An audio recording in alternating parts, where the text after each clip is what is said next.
mesdames et messieurs, chers amis.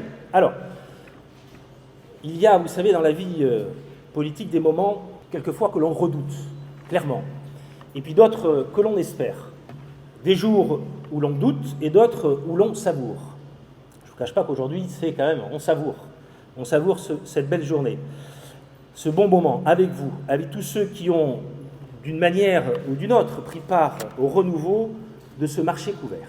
Je savoure ce moment parce qu'il est l'aboutissement de longues années de travail, c'est au moins 5-6 ans d'interrogation, même quelquefois pour certains d'entre nous de nuits blanches, de beaucoup de réunions, mais surtout de convictions. Ce projet incarne tout ce qui donne du sens à l'engagement public. Agir, transformer, avancer avec un seul et unique objectif, servir l'intérêt général. Ce soir, ce n'est pas un simple bâtiment que nous inaugurons. Ce soir, c'est une vision que nous concrétisons, une volonté, une ambition, celle de redonner au cœur battant de notre ville, de lui offrir un lieu à la hauteur de son histoire et de son identité. Les Halles Justin Lucot renaissent.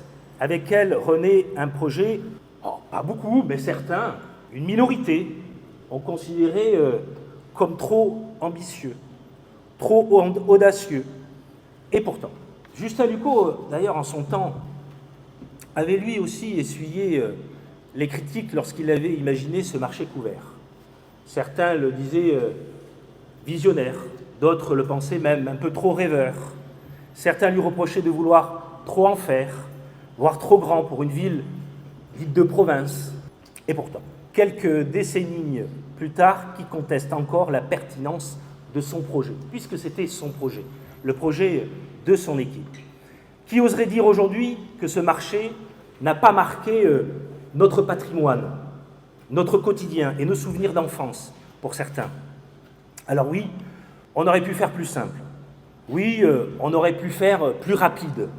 Oui, nous aurions pu nous contenter de quelques coups de peinture et de quelques réparations. Nous aurions pu. Mais nous ne l'avons pas fait. Parce que nous avons choisi une autre voie, celle de la transformation. Ce lieu n'a pas été simplement rénové, il a été repensé, il a été réinventé. Les Halles Justin Lucot ne seront pas simplement qu'un marché, ce seront des halles de vie, des halles de liens, des halles de mémoire et d'avenir. On y viendra pour faire son marché, on y viendra pour prendre un café entre amis, déjeuner et dîner en famille, se retrouver avec des collègues, on y viendra pour échanger, pour découvrir, pour s'imprégner de l'âme de Coutras. Cette âme si particulière, faite de simplicité, de chaleur et de caractère. Nous avons fait de ce marché couvert un lieu qui nous rassemble et qui nous ressemble. Je ne vous cache rien, il faut le reconnaître, ce projet était un pari sur l'avenir. Et en ce moment précis, je ne retiens qu'une chose, nous y sommes arrivés. Alors oui, certains ont douté, d'ailleurs certains, je l'entends, de temps en temps, doutent encore. Mais douter, vous savez, dans la vie, c'est facile. Douter, au fond, c'est confortable. Pour ma part, je préfère celles et ceux qui se retroussent les manches, celles et ceux qui se projettent, qui avancent, qui portent des projets quand d'autres, au fond, se contentent juste de les juger. Je crois en l'action. Je crois en l'enthousiasme. Je crois en l'audace. Je crois en la force de nos convictions. J'ai toujours considéré que l'optimisme n'était pas un luxe, c'est un moteur. Et dans notre société, je ne vous cache pas qu'il faut une bonne dose d'optimisme et beaucoup de courage pour voir grand quand tout nous pousse à faire petit. Alors oui, ce jour est un aboutissement, mais plus encore, je dirais que c'est un commencement. Car dès demain matin, c'est un nouveau chapitre qui s'ouvre pour ces Halles Justin Lucot. Un chapitre avec un nouveau fonctionnement, de nouveaux visages, de nouvelles idées, une nouvelle dynamique. Pour autant, ce nouveau chapitre n'efface pas les précédents. Il ne les gomme pas. Il s'en nourrit. Il les prolonge.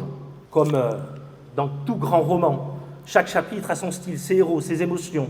Les pages qui s'ouvrent aujourd'hui sont neuves, mais elles conservent le parfum de celles d'hier. à l'encre nouveau s'ajoute ainsi celle de la mémoire. J'ai donc une pensée sincère, profonde, pour tous les commerçants qui ont fait vivre ce marché couvert. Pour ceux qui, depuis des décennies, ont contribué à faire de ce lieu un point de repère, un lieu de mémoire collective, un symbole vivant de notre ville. Et je m'en réjouis du fond du cœur de retrouver ici, dans ces nouvelles halles, certains de ces visages familiers. Ce lien, au fond, entre passé et avenir, entre continuité et renouveau, c'est ce qui donne à ce lieu toute sa valeur. Alors, avant de conclure ce discours, permettez-moi de prendre quand même un instant pour remercier celles et ceux sans qui cette aventure n'aurait jamais vu le jour. Je veux tout d'abord remercier nos partenaires financiers, l'État. Vous l'avez souligné, vous avez vu, monsieur le sous-préfet, c'était bien marqué sur le panneau, et je vous remercie parce que je sais que vous avez un soutien constant, et je le dis, un soutien précieux pour la commune de Coutras. On a porté des projets sur cette mandature et vous avez été là. Vous nous avez toujours accompagnés. Vous avez toujours essayé de donner le meilleur que l'État peut donner, et particulièrement sur les financements comme cela. Donc un grand merci à vous pour votre soutien.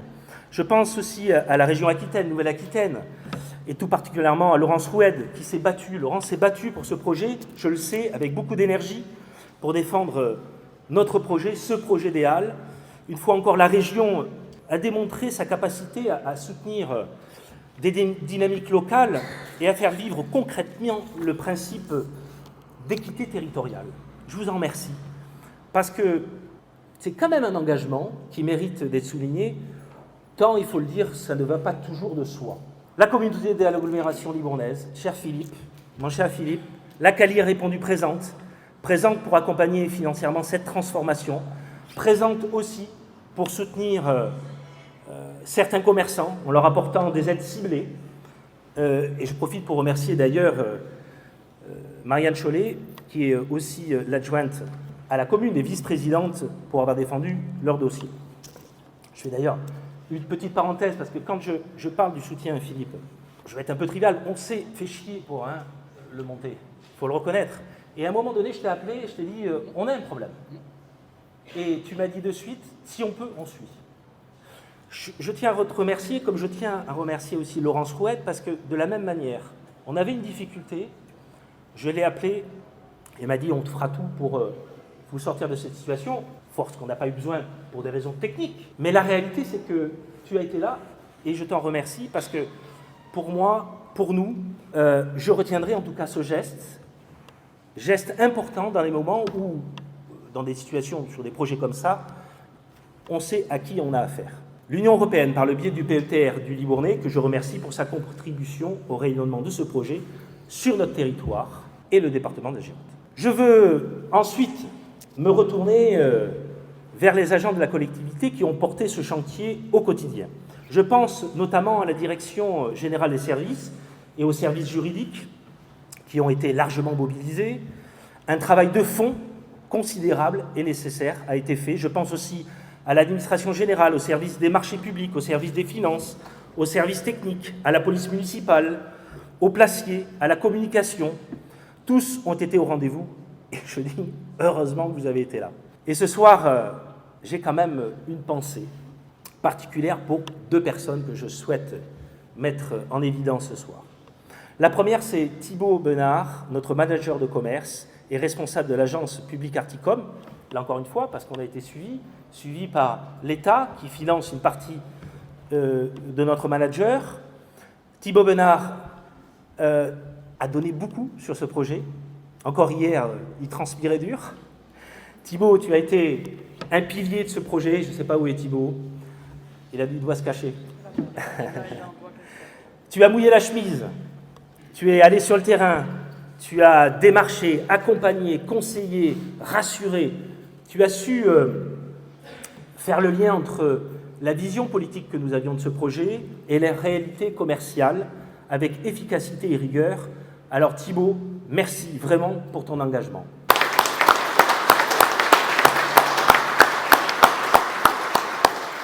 La seconde personne que je souhaite mettre en valeur aussi ce soir, c'est Yves Mendes, mon cher Yves, notre ancien directeur des services techniques, qui a suivi le chantier. Et c'est un heureux retraité depuis quelques semaines, mais je sais que tu gardes un œil attentif sur ce qui se passe ici. Ce projet, Yves, je ne sais pas où tu es, c'est aussi le tien. Tu l'as initié, tu l'as nourri, tu y as cru, tu as mis toute ton énergie, ton expérience, ton exigence.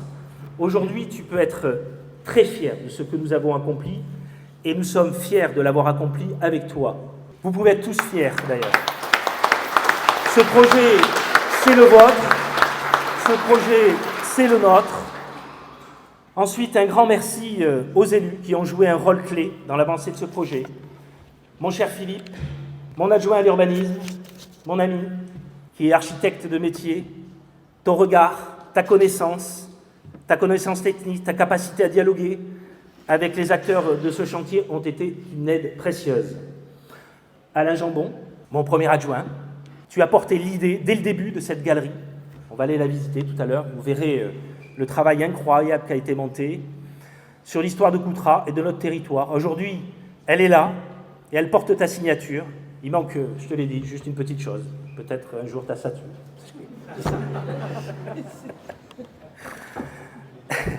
Je sais en tout cas que tu en prendras le plus loin soin et merci Alain pour le boulot que tu as fait. Je veux également saluer Régis Sauvage et Robert Joubert, tous deux élus, commerçants et artisans investis pendant de longues années. Votre expérience du terrain a été précieuse dans la réflexion et l'accompagnement de ce projet. Merci également à tous les membres de mon équipe qui collectivement ont soutenu cette ambition. Ce projet est avant tout le fruit de notre volonté politique partagée. Cette volonté prendra vie dès demain matin et je veux pour cela adresser mes félicitations aussi au cabinet, Bourriette et Vaconsin, à Christophe Bourriette particulièrement, qui est là, ici présent avec ses collaborateurs, ainsi qu'à toutes les entreprises qui ont œuvré à ce chantier. Franchement, vous avez su relever le défi complexe, dans un contexte pas toujours simple, et vous l'avez, il faut le reconnaître, relevé avec un certain talent. Donc bravo à vous. Le rendu, je vous le dis, mais ça c'est personnel, peut-être que tout le monde ne le partage pas, c'est magnifique. Par rapport au plan que vous aviez fait, c'est splendide. Ça ressemble totalement à ce qu'on avait souhaité, donc un grand bravo à vous. Je pense qu'on peut être fiers. Fidèle à la vision que nous avions validée, comme je l'ai dit, à la candidature. Vous l'avez compris, ce lieu aussi porte désormais le nom d'un grand maire qu'on a pu avoir à Coutras. Le maire qui a d'ailleurs été à l'initiative du premier marché et qu'on a souhaité rendre hommage, Justin Lucot, un homme courageux, avec des convictions. Je profite de cet instant pour remercier d'ailleurs avec beaucoup d'émotion les membres de sa famille présents ce soir. Le 10 juillet 1940, aux côtés de Léon Blum et de Vincent Auriol, Justin Lucot fut l'un des 80 parlementaires à voter contre les pleins pouvoirs à Pétain. Un vote lucide, un vote brave, un vote qui lui coûtera ses fonctions de maire, qu'il retrouvera par la suite en 1944 jusqu'à son décès. Donner son nom aux Halles, pour nous, ce n'est pas qu'un simple hommage. On le veut comme un acte de mémoire. C'est faire de ce lieu un témoin vivant des valeurs, au fond, que sont la liberté, le courage et la démocratie. Aujourd'hui, alors que la parole politique, il faut le dire, se fragilise, nous avons besoin de figures comme celle de Justin Lucot. Des figures qui nous rappellent que l'engagement politique n'a de sens que s'il est guidé par des principes, même lorsque ces principes coûtent cher. Justin Lucot m'inspire, car il incarne la force de ceux qui résistent, la dignité de ceux qui tiennent bon, même dans les vents contraires.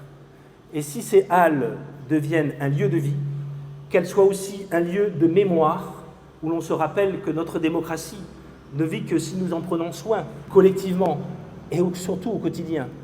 Enfin, je veux adresser mes plus sincères remerciements et mes vœux de pleine réussite aux commerçants qui débuteront dès demain matin leur activité à l'aube. Merci à vous d'avoir choisi de rejoindre cette aventure collective.